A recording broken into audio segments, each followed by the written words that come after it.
नमस्कार, reporter live में आपका स्वागत है। आपके साथ मैं हूं बबीता। एमसीडी चुनाव से पहले बीजेपी ने आप पर फोड़ा एक और स्टिंग बम। वहीं मदर डेयरी ने साल में चौथी बार बढ़ाए हैं दूध के दाम। तो साथ ही ठग सुकेश चंद्रशेखर की याचिका पर सुप्रीम कोर्ट ने जेल प्रशासन को नोटिस भेज दिया है। तो उधर पीएम नरेंद्र मोदी और गृह मंत्री के साथ बुलडोजर बाबा ने गुजरात में हुंकार भरी है। तो रिपोर्टर लाइव में तमाम बड़ी खबरों पर आज हमारी नजर होगी।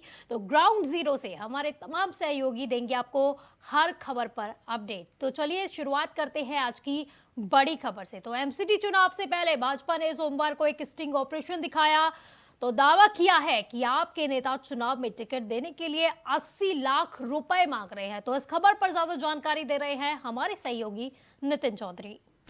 चुनावों से पहले ठीक ही भारतीय जनता पार्टी ने एक बड़ा स्टिंग ऑपरेशन जारी किया। स्टिंग ऑपरेशन में आम आदमी पार्टी पर आरोप लगाते हुए कहा है कि आम आदमी पार्टी टिकट बंटवारे को लेकर 80 लाख रुपए की जो मांग है यहाँ पर कर रही है। एमसीडी चुनावों को के में जो टिकट है उसे 80 लाख रुपए में बेचा जा रहा है। वहीं आपको बता दें, जिस तरीके से एमसीडी के चुनावों की नजदीकियां बढ़ रही हैं, ऐसे ऐसे जो है भारतीय जनता पार्टी आम आदमी पार्टी पर आरोप लगाते हुए नजर आ रही है। अब आम आदमी पार्टी का कहना है कि जिस तरीके से 80 लाख रुपए देने की जो बात कही जा रही थी वो बिल्कुल ठीक नहीं है। लेकिन भारतीय जनता पार्टी के प्रवक्ता संबित पात्रा का कहना है कि 80 लाख रुपए की जो बात है, इस स्टिंग ऑपरेशन में साफ साफ कहा जाए कि 80 लाख रुपए दोगे तो आपको जो एमसीडी का जो टिकट है वो मिलेगा और चुनाव यहां से आपको लड़ाया जाएगा। अभी कुछ दिन पहले जो है आम आदमी पार्टी के मंत्री सत्येंद्र जैन का जो वीडियो है वो काफी तेजी से वायरल हो रहा है सोशल मीडिया पर, लेकिन उनका भी जो है मसाज कराते हुए जो वीडियो है वो वायरल हो रहा था। साथ ही आपको बता दें, जिस तरीके से आज जो है एमसीडी चुनावों को लेकर यहाँ पर भारतीय जनता पार्टी के प्रवक्ता संबित पात्रा ने जो वीडियो है वो जारी किया, उसमें यही कहा है कि आम आदमी पार्टी 80 लाख रुपए की जो बातें हैं, यहाँ पर कहा जा रहा है कि आम आदमी पार्टी पूरे एमसीडी के चुनावों के लिए 80 लाख रुपए मांग रही है। लेकिन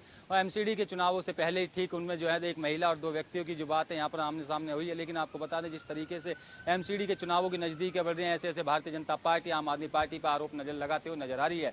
कैमरामैन से निक्की के साथ मैं नितिन चौधरी, इंडिया वॉइस। तो वहीं ठग सुकेश चंद्रशेखर की मंडोली जेल में हमले की याचिका पर सुप्रीम कोर्ट ने जेल प्रशासन को नोटिस जारी कर जवाब मांगा है। तो इसी खबर पर ज्यादा जानकारी दे रहे हैं हमारे सहयोगी शिवम सोनी। राजधानी दिल्ली की तिहाड़ जेल में बंद महाठग सुकेश चंद्रशेखर की मंडोली जेल में हमले की याचिका पर सुप्रीम कोर्ट ने जेल प्रशासन को वक्त देकर जवाब मांगा है।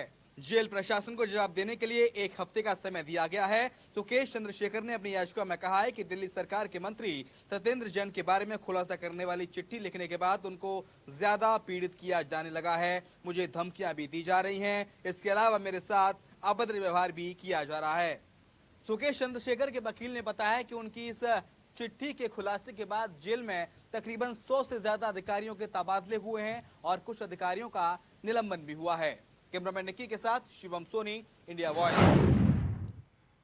तो वहीं पूर्व आईएएस अरुण गोयल ने सोमवार को नए चुनाव आयुक्त का पदभार संभाल लिया है। तो गोयल 1985 बैच के पंजाब कैडर के आईएएस अधिकारी रहे हैं। तो इस खबर पर ज्यादा जानकारी दे रही हैं हमारी सहयोगी पूजा झा। निर्वाचन आयोग में एक आयोग का पद लंबे समय से रिक्त चल रहा था। केंद्र सरकार ने इस रिक्त पद पर नियुक्ति कर दी है। केंद्र सरकार ने भारतीय प्रशासनिक सेवा के वरिष्ठ अधिकारी अरुण गोयल को निर्वाचन आयोग में तीसरा आयुक्त नियुक्त किया है। बता दें, केंद्र सरकार ने जो अरुण गोयल है वो 18 दिसंबर 2020 को अपने पद से इस्तीफा देने वाले अशोक लवासा की जगह लेंगे। वहीं अरुण गोयल की बात करें तो अरुण गोयल पंजाब कैडर में 1985 के एक वरिष्ठ आईएएस अधिकारी हैं जो अब तीसरे चुनाव आयुक्त नियुक्त किए गए हैं।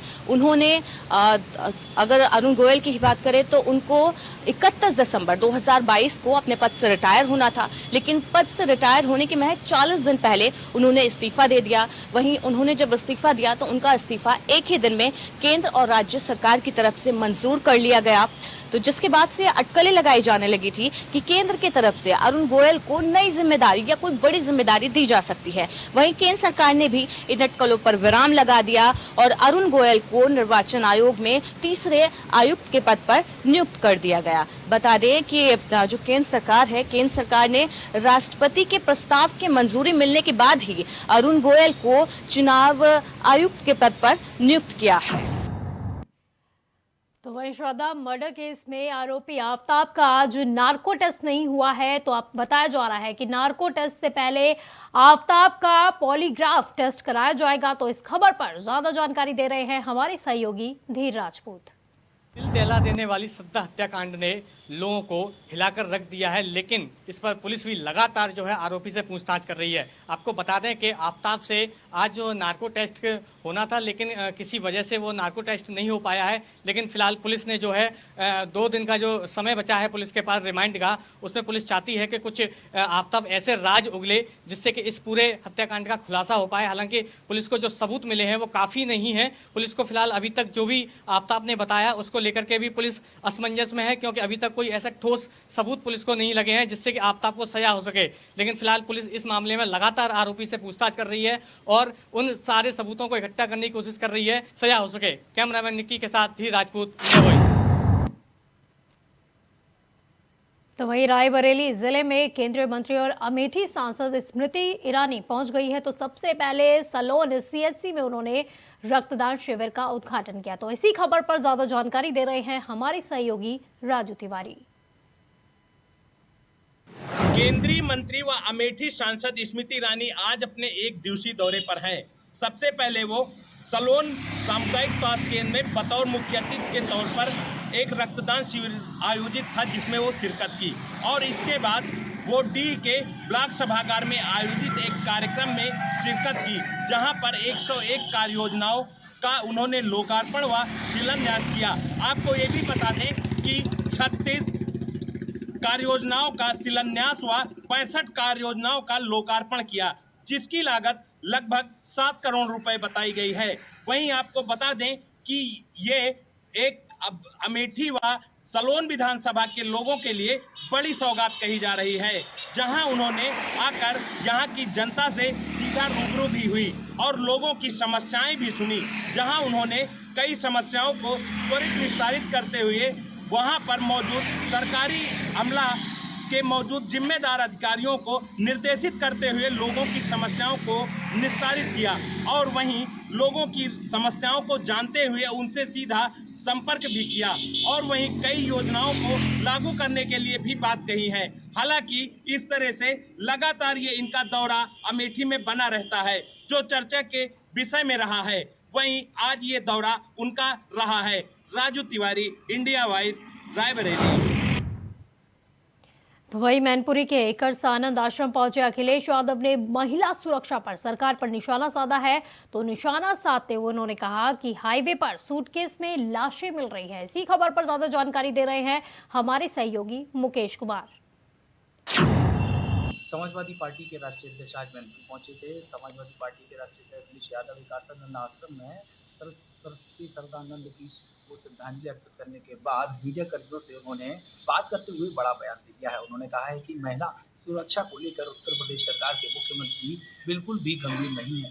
अगर गंभीर होते तो हाईवे पर सूटकेस में महिला युवती की लाश बरामद नहीं होती। अन्य कई घटनाएं प्रदेश में ऐसी हो चुकी हैं जिन पर मुख्यमंत्री योगी आदित्यनाथ पर सवाल उठ रहे हैं। उन्होंने जमकर भारतीय जनता पार्टी की कानून व्यवस्था पर निशाना साधा है। उत्तर प्रदेश सरकार को कहा है कि अगर सुधार कर लिया जाए तो यह घटना घटित न हो, और उत्तर प्रदेश को मान लेना चाहिए कि कानून व्यवस्था पूर्ण रूप से पूरे प्रदेश में सही रूप से संचालित नहीं हो रही है। मैनपुरी से इंडिया वॉइस के लिए।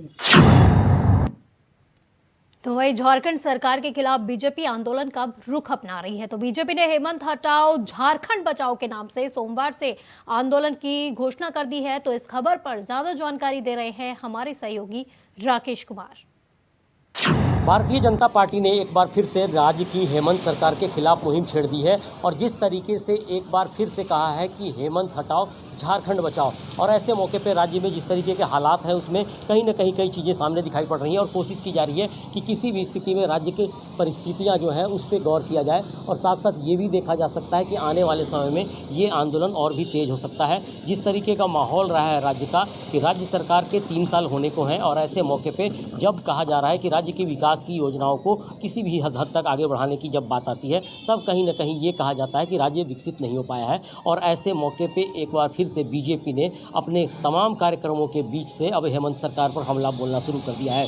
राज्य भर में आंदोलन चलाए जा रहे हैं और राज्य के जिला मुख्यालयों पर कहीं न कहीं प्रदर्शन किए जा रहे हैं और हो सकता है कि आने वाले समय में बीजेपी की तरफ से आंदोलन और भी तेज किया जाएगा। इसको लेकर एक रणनीति भी तैयार की जा रही है और राज्य में बीजेपी के बड़े नेताओं का मानना है कि जिस तरीके के हालात हैं राज्य में, उससे अब राज्य के विकास को लेकर राज्य सरकार चिंतित नहीं दिखाई पड़ रही है और साथ ही साथ जिन घोषणाओं को लेकर वे राज्य में जनता का वोट लिया था उस पर कहीं न कहीं खरा उतरती हुई नजर नहीं आ रही है।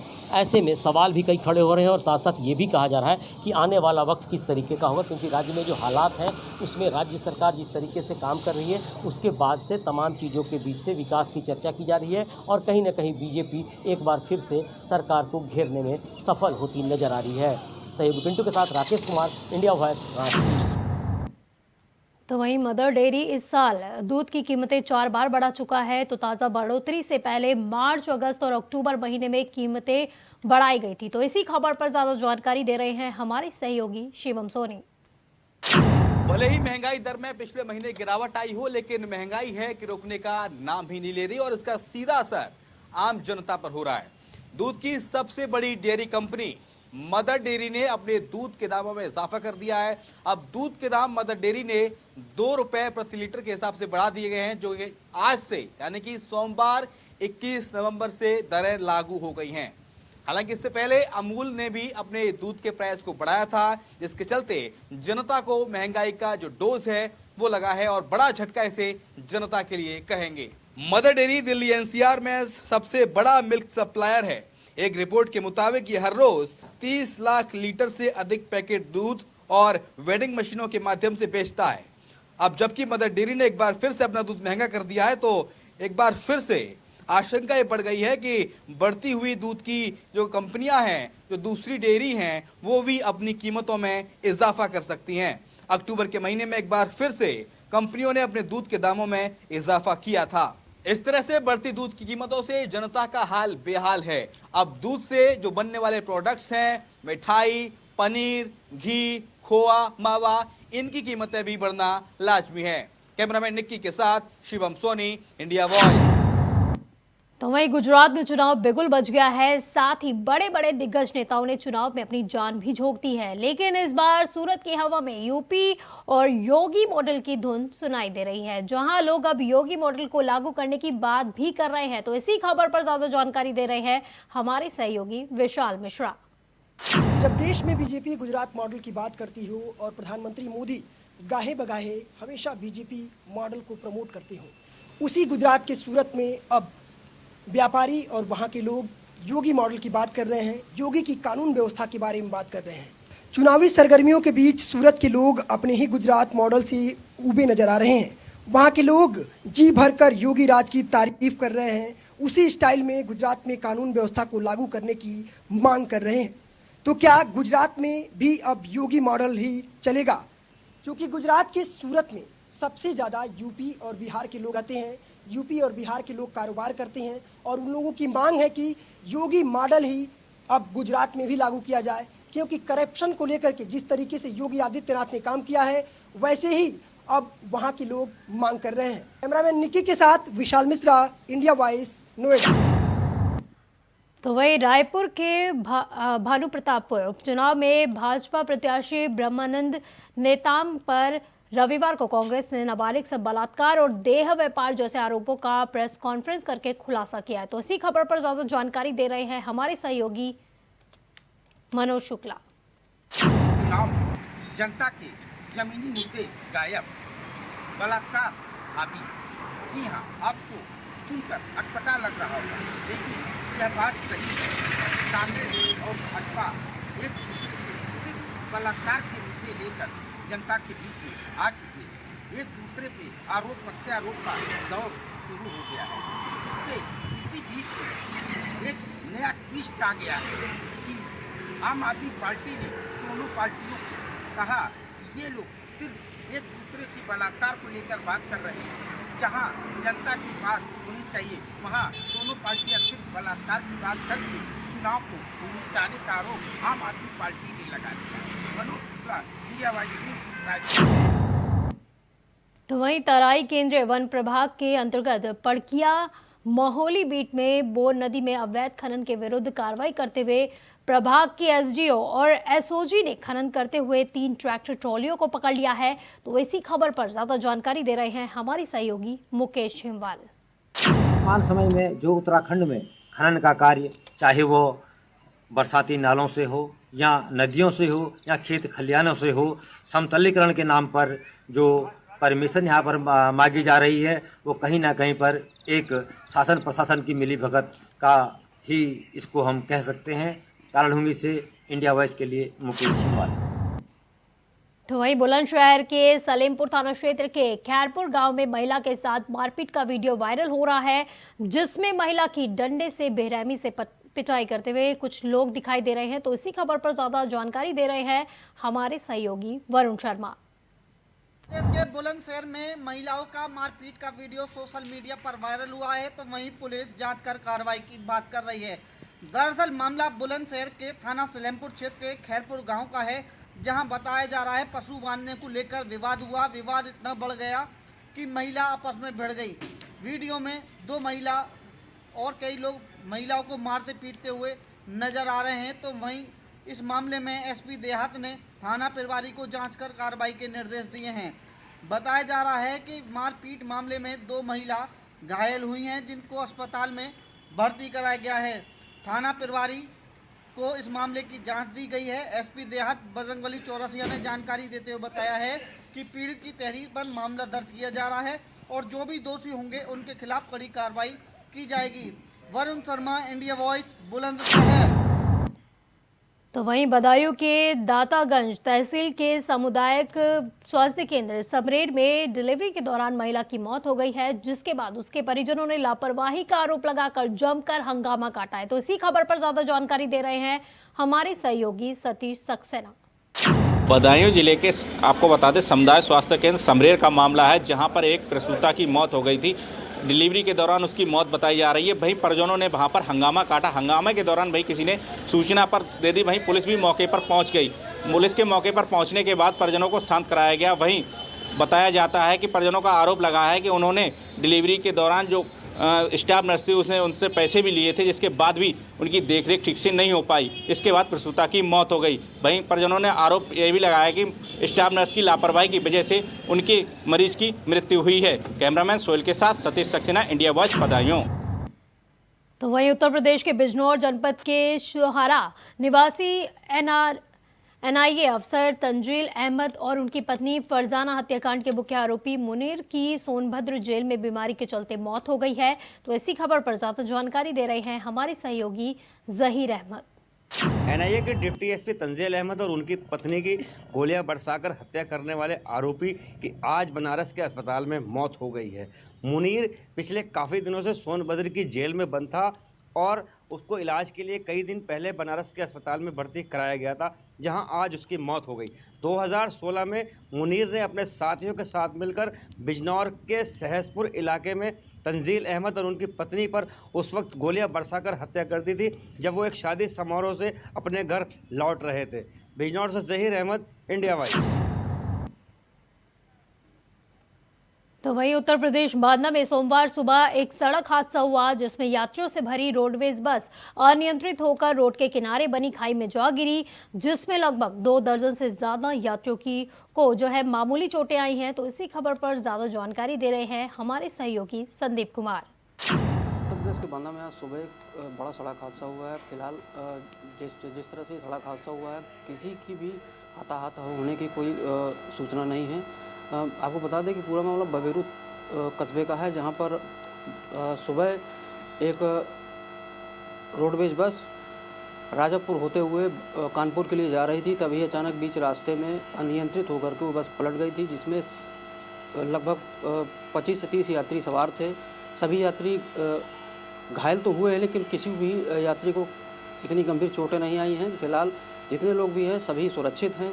इस मामले में जैसे ही मामले की जानकारी स्थानीय प्रशासन को लगी थी, तो तत्काल मौके पर पहुंच करके पूरे मामले को संज्ञान में लिया और सभी बस में फंसे हुए लोगों को बाहर निकाल करके उन्हें जिला अस्पताल में उपचार के लिए भर्ती कराया। इंडिया वॉइस के लिए संदीप कुमार। तो वहीं लखनऊ के महानगर इलाके में 5 मंजिला इमारत को जेसीबी की मदद से तोड़ा गया है। तो वहीं एलईडी की टीम ने 5 मंजिला इमारत की 2 मंजिल को ध्वस्त कर दिया। तो इसी खबर पर ज्यादा जानकारी दे रहे हैं हमारी सहयोगी चंदन वर्मा। लगातार लखनऊ विकास प्राधिकरण अवैध इमारतों व अवैध तरह से जो बने अपार्टमेंट है व अवैध तरह से जो बने बिल्डिंगें हैं उसके खिलाफ सख्त नज़र आ रहा है। अभी जल्दी में याजदान बिल्डर की जो बिल्डिंग थी उसको तोड़ा गया था। उसके बाद आज महानगर इलाके में ये जो बिल्डिंग है ये खुर्रम बिल्डर हैं, उन्होंने बनाया है, ये उनकी बिल्डिंग है। 5 मंजिला उन्होंने बिल्डिंग तान दिया। हालांकि इसका जो नक्शा था वो 3 मंजिल का ही था, लेकिन इन्होंने अवैध रूप से ये 5 मंजिला बिल्डिंग बना दिया। आज लखनऊ विकास प्राधिकरण की टीम पहुंची है भारी पुलिस बल के साथ, जेसीबी से जो है इसका 2 मंजिल जो बिल्डिंग जो बनी हुई है, जो ऊपर का 2 मंजिला जो बना हुआ है अवैध तरीके से, इसको आज गिराया जा रहा है। अब देखने वाली बड़ी बात है, ये जो बिल्डर है इसके खिलाफ इस तरह की जो इसने बिल्डिंग बना रखी उनको भी चिन्हित करके और उनके खिलाफ भी कार्रवाई करने का काम करेगा लखनऊ विकास प्राधिकरण। कैमरा पर्सन सुरेश चंद्रा के साथ चंदन वर्मा, इंडिया वॉइस, लखनऊ। तो वहीं कानपुर से लखनऊ जाते समय तेज रफ्तार ट्रक अनियंत्रित होकर पलटा।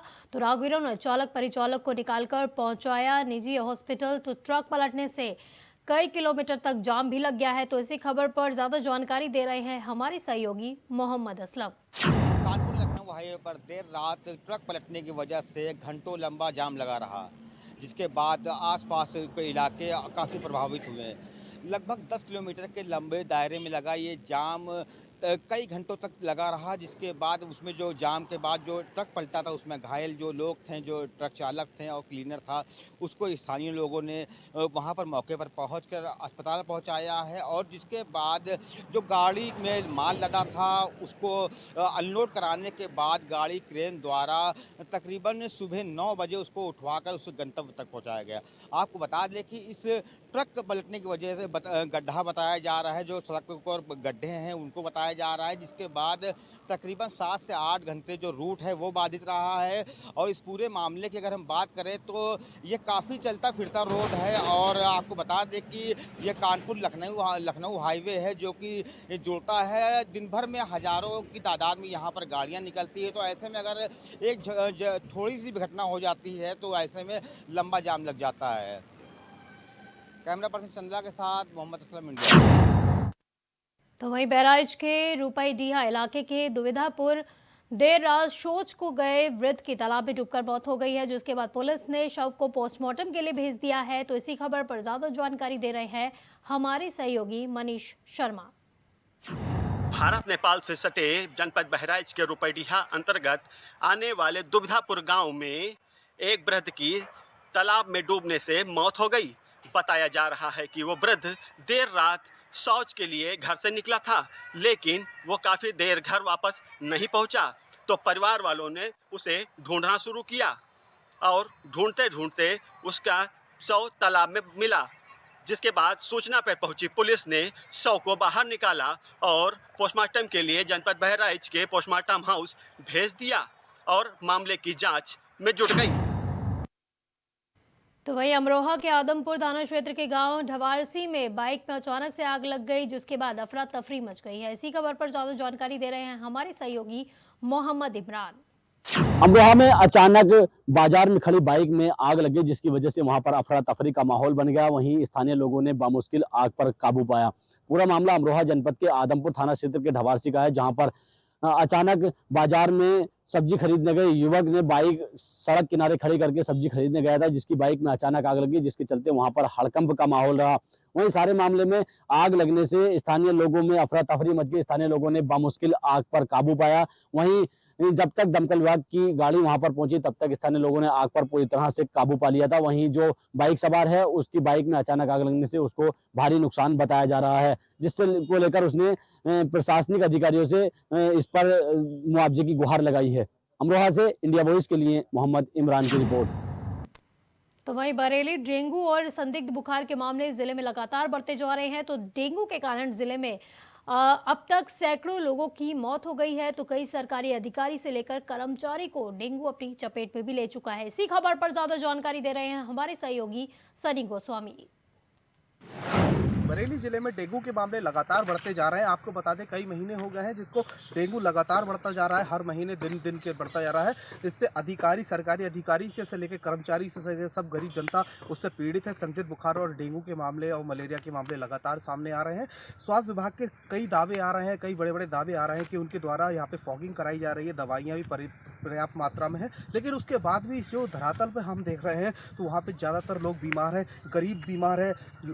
सरकारी अस्पताल है, प्राइवेट अस्पताल है, जितने भी डग्गा मार जो भी होते हैं, झोला छाप डॉक्टर होते हैं, उनके यहाँ भी इस समय पूरी तरह से क्लिनिक भरे हुए हैं। और आपको बताएं सरकारी जो अधिकारी हैं और उनका कहना है, डॉक्टरों का कहना है कि उनकी तरफ से पूरी टीम जा रही है गांव-गांव, वहाँ पे चेकअप हो रहा है और लोगों को मतलब दवाइयाँ दी जा रही हैं और बाकायदा और उनकी तरफ से जागरूक भी किया जा रहा है कि अपने घर के पास में पानी न जमा होने दें, क्योंकि डेंगू का मच्छर बताते हैं डॉक्टर की शाम को दिन के समय काटता है, अंधेरे में नहीं होता। जिसके बावजूद भी हम बताएं तो मामले यहाँ पे सामने नहीं आ रहे हैं, जो मामले हैं वो रुक नहीं रहे हैं, लगातार बढ़ते जा रहे हैं। सैकड़ों की संख्या में यहाँ पे मामले हैं जिसमें नेता, अधिकारी, सरकारी अधिकारी, कर्मचारी से लेकर सभी पीड़ित हैं। कई लोगों की मौत हो चुकी है। जो डेंगू है वो इस समय बरेली में प्रचुर मात्रा में, बहुत बड़ी मात्रा में यहाँ पे देखा जा रहा है और जिसको लेकर स्वास्थ्य विभाग के दावे अभी तक पोल खोल रहे हैं। इंडिया वॉइस के लिए नंद किशोर के साथ मैं Sunny Goswami, India voice. Reporter live में फिलहाल के लिए बस इतना ही। आप देखते रहिए इंडिया वॉइस। नमस्कार।